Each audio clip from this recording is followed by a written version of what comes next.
bonsoir. Donc, moi, c'est Cédric Fortune Kouemouatou. Je suis candidat finaliste au Challenge APSA, Challenge Physique Expérimentale 2021.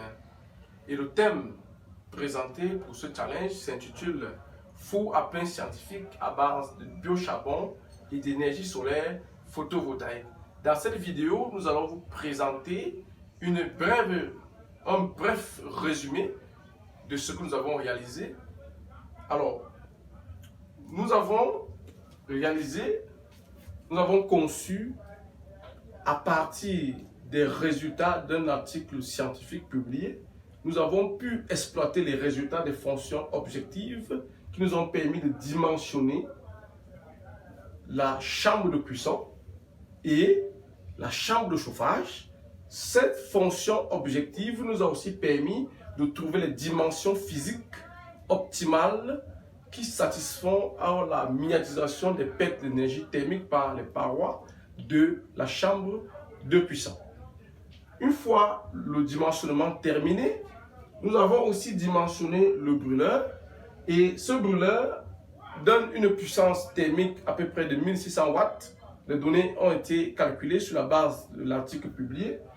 Le brûleur, lui aussi, étant alimenté par ce souffleur.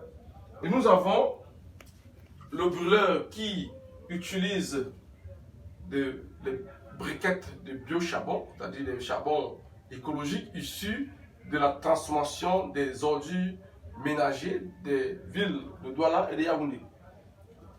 Alors, le système électrique du brûleur est alimenté par le système solaire que voici, et ce système est contrôlé par l'unité de contrôle qui, à la fois, intègre les paramètres de contrôle du système électrique et les paramètres d'affichage et d'information des paramètres des critères de cuisson.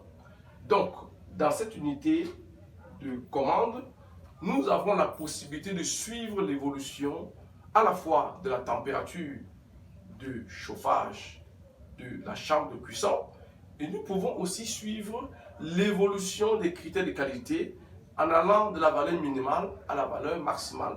La valeur minimale ici dont on parle, ce n'est pas la valeur 0, c'est la valeur pour laquelle on peut avoir la valeur le critère minimal de cuisson. Pour le cas échéant, nous avons arrêté le brunissement à 30 et la gélatisation à 0,7. Donc le dispositif fonctionne dans son ensemble de façon autonome et peut être utilisé à n'importe quel point du pays où il n'y a pas de réseau électrique sans aucune grande difficulté. La miniaturisation de la taille du dispositif permet à ce que le dispositif peut être exploité à des fins domestiques dans les maisons ou à des fins de laboratoire dans les laboratoires de recherche ou encore dans d'autres fins utiles où l'espace est réduit. Donc, sur ce, nous vous remercions pour la présentation et à très bientôt.